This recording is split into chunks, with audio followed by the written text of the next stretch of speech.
नमस्कार, CSK news में आपका स्वागत है दोस्तों। आज दिन भर की जो फटाफट ब्रेकिंग न्यूज़ निकल के आ रही है, बिग ब्रेकिंग। जो विट्टा कराटे कश्मीरी पंडितों के दिल में मारता था गोलियां, उसकी बीवी सरकारी नौकरी से बर्खास्त। आतंकी सैयद सलाउद्दीन के बेटे पर भी एक्शन, अब इन आतंकियों को सरकारी नौकरी से बर्खास्त कर दिया गया। दूसरी बड़ी अपडेट, भारत बनेगा हिंदू राष्ट्र, मुसलमानों को नहीं होगा वोटिंग का अधिकार। साधु संतों ने तैयार कर रहे हैं नया संविधान, काशी बनेगी कैपिटल, वो हम आपको बताएंगे। इस बीच दुश्मन पर 40,000 किलो वजन का बम गिराकर तबाह कर देगा भारत में आने वाला ये स्ट्रैटेजिक बॉम्बर। चीन जैसे देशों को जवाब देने के लिए भारत के पास जल्द ही दुनिया का सबसे घातक स्ट्रैटेजिक बॉम्बर होगा। इस बीच अगली अपडेट निकल के आ रही है दोस्तों, जहां जम्मू कश्मीर आतंक पर बड़ी चोट।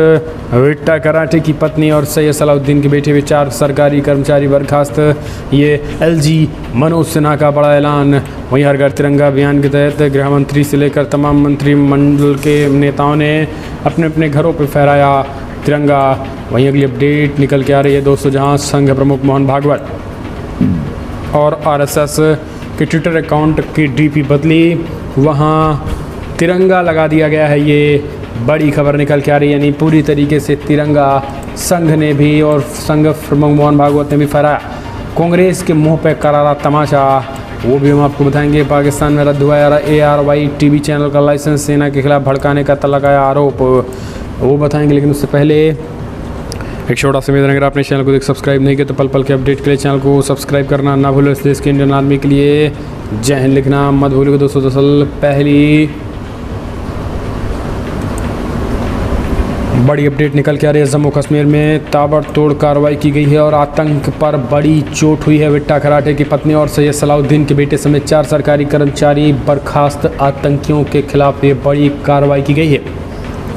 दरअसल जम्मू कश्मीर के उपराज्यपाल मनोज सिन्हा ने आतंक के खिलाफ बड़ा एक्शन लेते हुए उन्हें टेरर इन इकोसिस्टम यानी आतंकी परिस्थितिकी तंत्र में संलिप्त पाए जाने पर विट्टा कराटे की पत्नी सैयद सलाउद्दीन के बेटे समेत 4 सरकारी कर्मचारियों को बर्खास्त कर दिया है। इन पर आतंकियों से संबंध रखने के आरोप हैं, इसलिए वे सेवा से निकाले गए हैं। आपको बता दें, ये बिग ब्रेकिंग न्यूज़ निकल के आ रही है, जहाँ सेवा से निकाले जाने के बाद अब पूरी तरीके से तिल मिलाए हैं। उपराज्यपाल की कार्रवाई के बाद बीजेपी का बयान आया है। जम्मू कश्मीर में बीजेपी अध्यक्ष रविंदर रैना ने कहा है कि फिलहाल केंद्रीय गृह मंत्री अमित शाह ने आतंकी संगठनों के सरगनाओं और उन्हें से हमदर्दी रखने वालों पर कड़ा प्रहार किया है। आपको बता दें, Jammu Kashmir liberation front JKLF के टॉप आतंकवादी फारूक अहमद डार और विट्टा कराटे की पत्नी असबाह आरजुमुंद खान 2011 बैच के JKAS अधिकारी हैं। और इसके अलावा मुहित अहमद भट्ट कश्मीरी विश्वविद्यालय में वैज्ञानिक D के तौर पर पोषित थे। अब माजिद हुसैन कादरी कश्मीर विश्वविद्यालय में वरिष्ठ सहायक प्रोफेसर और सैयद सलाउद्दीन के बेटा सैयद अब्दुल मुईद IT जैगडी में मैनेजर था। और इन सभी को संविधान के अनुच्छेद 311 को लागू करके हटा दिया गया है, यानी पूरी तरीके से नौकरी ही ख़त्म। हम चलते हैं और अपडेट, भारत बनेगा हिंदू राष्ट्र, मुसलमानों को नहीं होगा वोटिंग का अधिकार। साधु संत तैयार कर रहे संविधान। संतों और विद्वानों का एक वर्ग हिंदू राष्ट्र के रूप में भारत के संविधान का मसौदा तैयार करना शुरू कर दिया है। माघ मेला 2023 के दौरान आयोजित होने वाले धर्म संसद में इसे पेश किया जाएगा। इस वर्ष फरवरी में आयोजित हुए माघ मेले के दौरान भारत को अपने स्वयं के संविधान के साथ एक हिंदू राष्ट्र बनाने के लिए धर्म संसद के एक प्रस्ताव पारित किया गया है। वाराणसी स्थित शंकराचार्य परिषद के अध्यक्ष स्वामी आनंद स्वरूप ने कहा है कि अब संभावि पीठाधीश्वर के संरक्षण में 30 लोगों के समूह द्वारा इस संविधान का एक मसौदा तैयार किया जा रहा है। उन्होंने धार्मिक कहा है कि संविधान 750 पृष्ठों का होगा और इसके प्रारूप पर अब व्यापक रूप से चर्चा भी की जाएगी।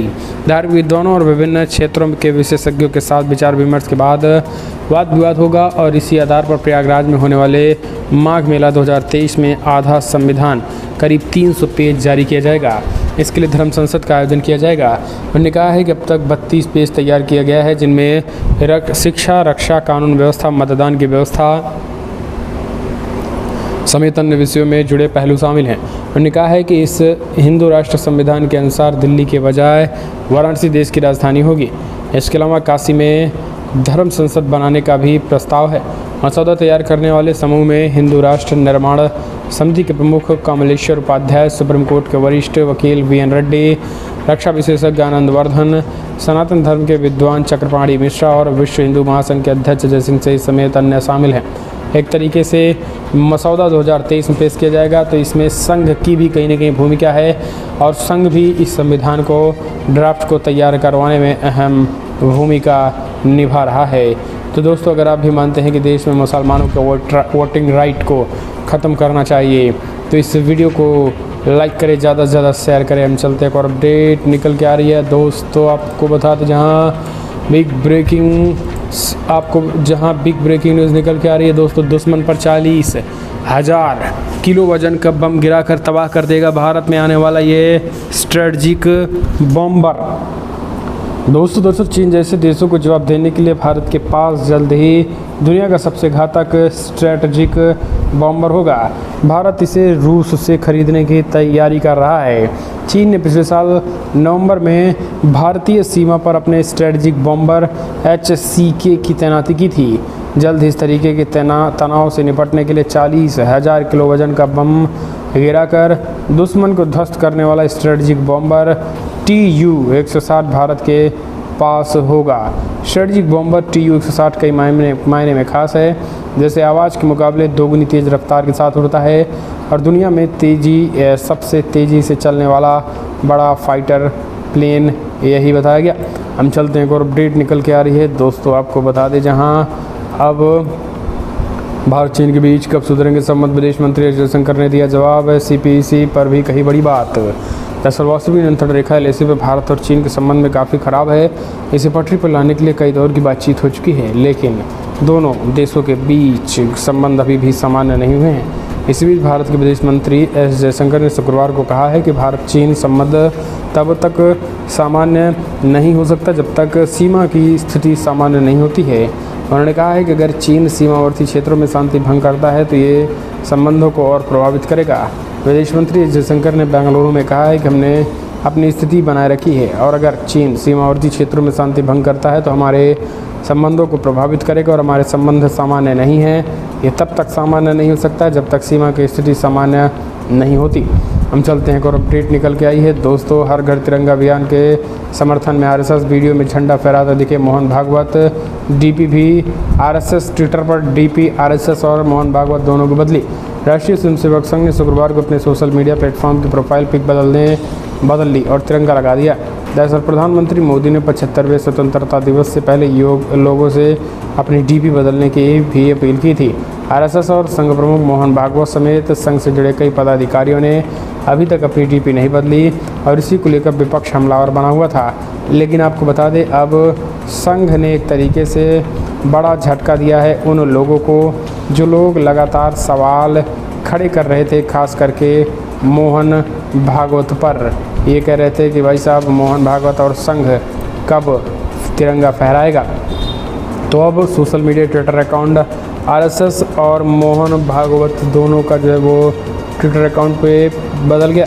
हम चलते एक और अपडेट। मैं चाइनीज हूँ, आतंकवादी नहीं, हुआवे इंडिया के CEO ने कोर्ट में दी दलील। दरअसल आपको बता दें, बिग ब्रेकिंग निकल के आई है। हुआवे टेलीकॉम इंडिया के मुख्य कार्यकारी अधिकारी ली जियोंगवेई ने शुक्रवार को दिल्ली की एक अदालत में कहा कि मैं एक चीनी हूँ और मैं आतंकवादी नहीं हूँ। जाहिर तौर पर उन्होंने शाहरुख खान की फिल्म से ये लाइन उधार ली है। उनकी टिप्पणी उनके वकील विजय अग्रवाल द्वारा दायर जमानत याचिका पर आयकर IT विभाग के विरोध के जवाब में की गई है।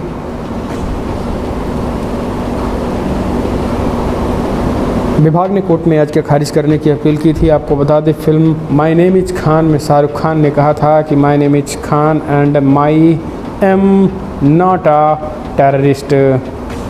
आपको बता दें, आयकर विभाग ने अदालत ने कहा कि भारत की चीन के साथ प्रत्यर्पण संधि नहीं है।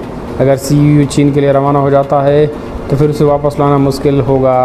विभाग ने अपने हलफनामे में कहा है कि जांच अभी पूरा नहीं हुआ है और यही कारण है कि उसे कतई किसी कीमत पर भारत छोड़ने का आदेश नहीं होगा। अगली एक और अपडेट निकल के आ रही है दोस्तों, आपको बता दें बिग ब्रेकिंग, जहां पाकिस्तान में रद्द हुआ ARY TV चैनल का लाइसेंस, सेना के खिलाफ भड़काने का बताया आरोप। दरअसल आपको बता दें, पाकिस्तान में एक प्राइवेट टेलीविज़न चैनल का ब्रॉडकास्टर परमिट रद्द कर दिया गया। पहले एक इंटरव्यू के बाद चैनल को ऑफ एयर किया गया था। इस इंटरव्यू में विपक्षी पार्टी का नेता कथित तौर पर सैन्य नेतृत्व के खिलाफ सैनिकों और अधिकारियों को भड़का रहा था। सोमवार को कराची स्थित ARY टीवी पर शहबाज गिल का इंटरव्यू चला। शहबाज पूर्व प्रधानमंत्री तहरीक इंसाफ पार्टी के चीफ इमरान खान के करीबी हैं। इंटरव्यू में गिल ने पाकिस्तानी सैनिकों और अधिकारियों से सेना के अवैध आदेशों का पालन नहीं करने की अपील की थी। इन टिप्पणियों को अधिकारियों ने विद्रोह के लिए उकसाने के रूप में देखा। बाद में उन्हें देश राजद्रोह के आरोप में गिरफ्तार कर लिया गया और उन्हें मौत की सज़ा का सामना करना पड़ सकता है। वहीं अब इसके अलावा टीवी स्टेशन के न्यूज़ डायरेक्टर अम्माद यूसुफ को भी हिरासत में ले लिया गया था, लेकिन गुरुवार को उन्हें छोड़ दिया गया। चैनल ने गिल के बयान से खुद को दूर कर लिया था, जोर दिया कि सेना के खिलाफ किसी अभियान का हिस्सा नहीं है। इसके बावजूद पहले चैनल को ऑफ एयर किया गया और शुक्रवार को उनका लाइसेंस रद्द कर दिया गया। हालांकि इस फैसले की पत्रकार और विपक्षी नेताओं ने आलोचना की है। हम चलते हैं, और अपडेट निकल के आई है। बाराबंकी में जुमे की नमाज के बाद देशभक्ति दिखने लगे जिहादी। अरे आपको बता दें, नमाजियों को बांटे गए तिरंगे। दरअसल उत्तर प्रदेश के बाराबंकी में जुमे की नमाज पढ़ने पहुंचे नमाजियों को अद्भुत नज़ारा देखने को मिला। नमाज पढ़ने मस्जिद पहुंचे नमाजियों ने देखा कि मस्जिद पूरी तरीके से तिरंगे के रंग में सराबोर है। यही नहीं, नमाजी अब नमाज पढ़कर बाहर निकलने लगे तो उन्हें झंडा भी दिया गया ताकि वो अपने घर जाकर तिरंगा झंडा लगा सकें और इस तरीके आज़ादी के अमृत महोत्सव कार्यक्रम का सफल बना सकें। शहर की शाही मस्जिद में अखिल भारतीय पासमानदा मुस्लिम महाज के प्रदेश अध्यक्ष वसीम रैन ने जुमे की नमाज के बाद नमाजियों को तिरंगा झंडा बांटा था। हम चलते हैं, और अपडेट निकल के आई है। दोस्तों, बाहुबली अतीक अहमद पे प्रशासन ने कसा शिकंजा, 24 करोड़ की ज़मीन की गई कुर्क। दरअसल अतीक अहमद की दिक्कतें कम होने का नाम नहीं ले रही हैं। प्रशासन लगातार शिकंजा कसता जा रहा है और इसी क्रम में शुक्रवार को प्रशासन ने अतीक अहमद की 6 बीघा ज़मीन कुर्क किया, जिसकी कमी कीमत तकरीबन 24 करोड़ रुपए है और ये कार्रवाई गैंगस्टर एक्ट की धारा 14(1) के तहत की गई है। इस दौरान यूपी प्रशासन ने भारी पुलिस फोर्स की मौजूदगी में नोटिस बोर्ड लगाया। हाल ही में अतीक अहमद के घर पर बुलडोज़र चला था। हालांकि भारी पुलिस बल देखकर किसी ने इसका विरोध नहीं किया। इसके अलावा उनके करीबी खालिद जफर पर भी प्रशासन ने कार्रवाई की। कुछ दिनों पहले अतीक अहमद के छोटे बेटे अली मोहम्मद ने भी पुलिस के आगे सरेंडर कर दिया था, लेकिन उनका बड़ा बेटा उमर अभी भी फरार है। उमर पर 2 लाख रुपए का इनाम है। एक और अपडेट, जन्म से मुसलमान नहीं है समीर वानखेड़े। पूर्व NCB अधिकारी को सर्टिफिकेट केस में मिली क्लीन चिट। जाति प्रमाण पत्र मामले में 1 साल से चल रहे विवाद को खत्म करते हुए कास्ट स्क्रूटनी कमेटी ने NCB के पूर्व अधिकारी समीर वानखेड़े को क्लीन चिट दे दी। समीर ने वानखेड़े के जाति प्रमाण पत्र को भी बरकरार रखा। 91 पन्नों के एक आदेश में पैनल ने दोनों पक्षों में सबमिशन को हटा दिया था और फिर कहा था कि वानखेड़े जन्म से मुस्लिम नहीं थे। समिति ने यह भी निष्कर्ष निकाला कि समीर वानखेड़े और उनके पिता ज्ञानेश्वर वानखेड़े ने हिंदू धर्म का त्याग नहीं किया था और मुस्लिम धर्म को अपनाया था। यानी हिंदू धर्म का त्याग नहीं किया था और मुस्लिम धर्म को अपनाया था। आदेश में आगे कहा गया कि समीर वानखेड़े और उनके पिता महार 37 अनुसूचित जाति से हैं और जिसमें हिंदू धर्म में मान्यता प्राप्त है। वानखेड़े इस आदेश के तुरंत बाद ट्विटर पर लिखा, सत्यमेव जयते। तो एक तरीके से उन्होंने ये बातें कहीं। अगली एक और अपडेट निकल के आ रही है। ये बायकॉट इफेक्ट PVR पर भारी पड़ा। शुक्रवार का दिन झटके में निवेशकों की डूब गई पूरी रकम। बॉलीवुड के मिस्टर परफेक्शनिस्ट यानी आमिर खान की फिल्म लाल सिंह चड्ढा रिलीज हो चुकी। रिलीज से पहले ही विवादों में रहने का असर फिल्म के कलेक्शन पर भी दिख रहा है।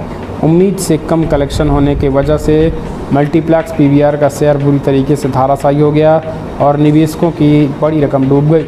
आपको बता दें, फिल्म कंपनी के असर पर शेयर पड़ रहा है। दरअसल सप्ताह के आखिरी कारोबारी दिन यानी शुक्रवार को PVR का शेयर भाव 2.18 नुकसान के बाद बंद हुआ। कारोबार के अंत में PVR का शेयर भाव लगभग 2035 रुपये की ठहरा। बाजार के दौरान जमकर नुकसान हुआ। तो एक तरीके से शुक्रवार में आमिर खान सबको डुबा दिया। आमिर खान की फिल्म तो डूबी ही, सबको भी डुबो दिया। अगली एक और अपडेट, यूपी के कुशीनगर में हर घर तिरंगा के बीच हर घर पाकिस्तान का झंडा लहरा दिया जिहादियों ने। यूपी पुलिस तोड़ते हुए ले गई उनको थाने, जेल में ठूसा। दरअसल दोस्तों, बिग ब्रेकिंग न्यूज़ निकल के आ रही है, आपको बता दे। जहां बड़ी खबर पीलीभीत से उत्तर प्रदेश के निकल गए, जहां पीलीभीत में जिहादियों ने एक बार फिर से अपनी एक तरीके से मानसिकता को दर्शाया और जिहादियों ने पूरी तरीके से पाकिस्तान का झंडा लगा दिया, यानी भारत के झंडे की जगह पाकिस्तान का झंडा लगा दिया, जिसके बाद यूपी पुलिस ने तगड़ा इलाज कर दिया और उनको कूट